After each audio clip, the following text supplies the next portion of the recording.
look at the homework assignments you missed last week. So, and this is just a short,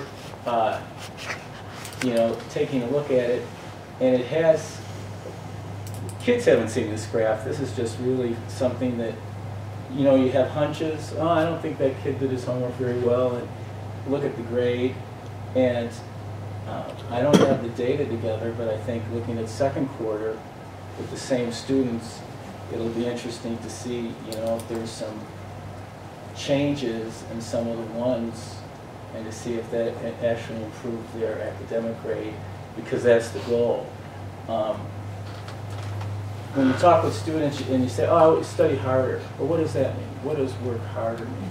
And so you want to have the conversation with them about what work completion is, what daily work completion is, how the work completion is used in the classroom, and then it puts them more in charge of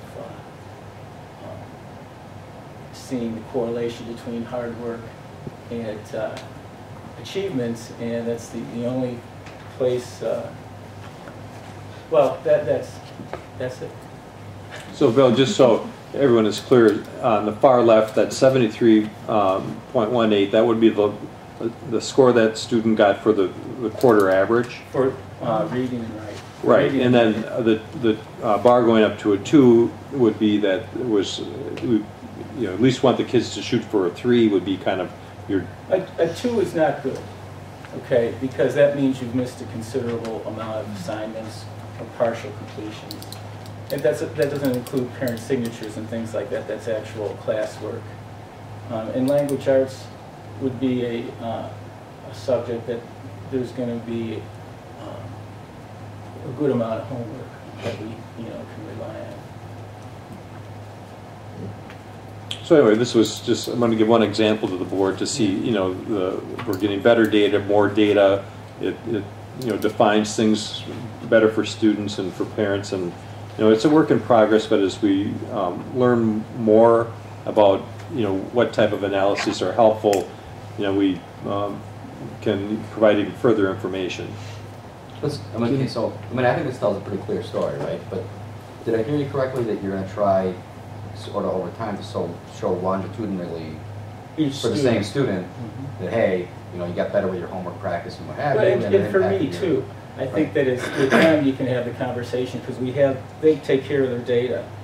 But as a teacher, you want the work completion to go up, and if the work completion is going up and the achievement's not going up, then there's a different intervention that needs to happen. But if they're not doing their work, that's the first place you have to start, and that's quite often a teacher, parent, student conversation. Forgive me, but what am I looking at here exactly? I mean, are those individual students per se? Yes. Okay, so if the LA work completion grade, what's the best you can get? A 4.5? A 4. A 4. Okay. So how does the person on the far right get a 95.9 average, but has obviously missed assignments? Well, it's we look at it as, that means if you're going to miss a couple assignments, 1 or 2 a quarter. You're looking at someone with a 4 at most missed 1 assignment a quarter that we cut data, and which is hard to do. So it's conceivable that I can add 1 assignment and get 100, and be on the far right, but be at a 1.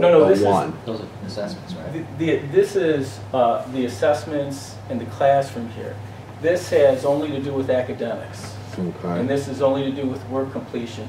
So this is going to show you the number of a reflection of the number of assignments turned in, completed or partially completed. But it's not reflective of the grade of those assignments? Not at all.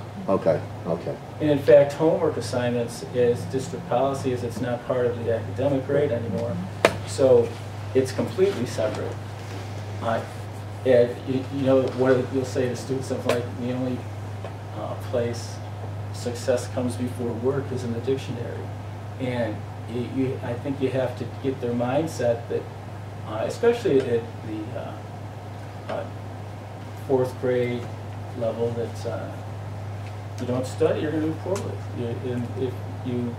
If your work is consistent, your achievement will go up. And you know, as a teacher, I can look at individual students and see that maybe a student who's working at a 4, without that student working at a 4, they may not, you know, be as high as they are. And that's the type of thing that I think teachers need to do individually, because you have to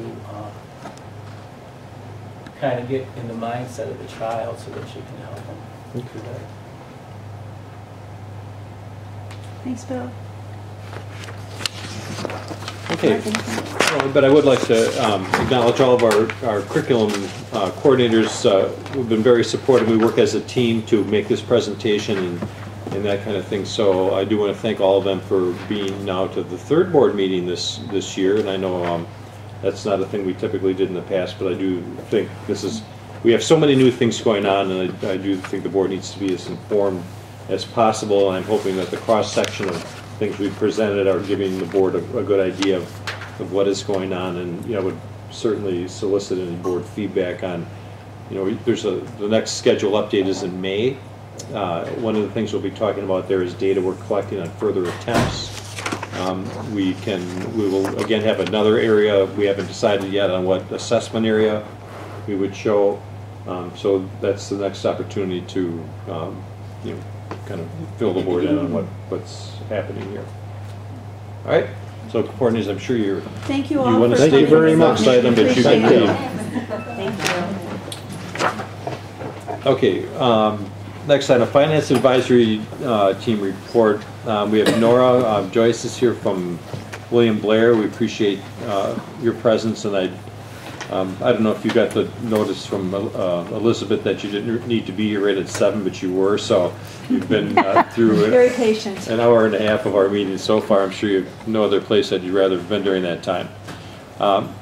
Anyway, the thing we should address first is something the board is well aware of, and that's the abatement of bonds ahead of schedule.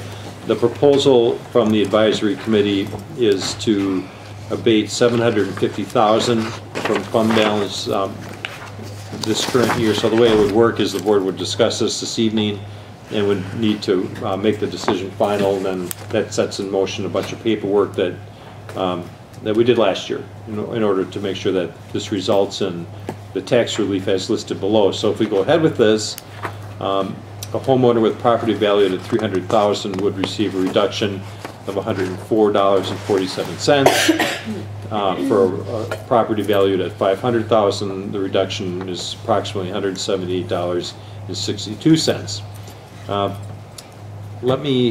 Now we've done this once before, so I'm not going to drone on with this. I think people understand. Why don't we just go right to questions or concerns or anything like that that Nora might be able to help with?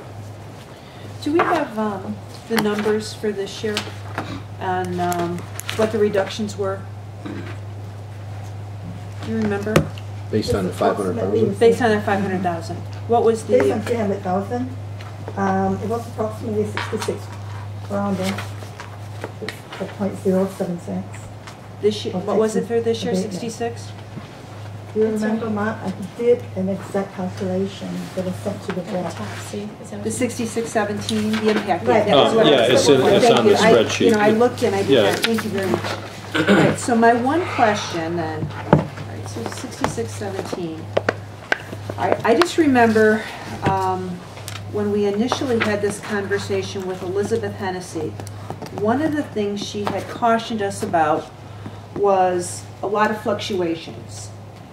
To be cognizant of the amount that you are abating because of the impact that it does have on their tax. That, all right, last year or this year, if we go ahead and do that, we, 6617. If we go ahead and agree to the 750,000, then it brings us up to 104.47 over, what's going to be next. And these, potential fluctuations of if we don't abate as much, now it's going to go up, and and how much, and how much of a concern is that going to then be to our community? Do you have a gut or any experience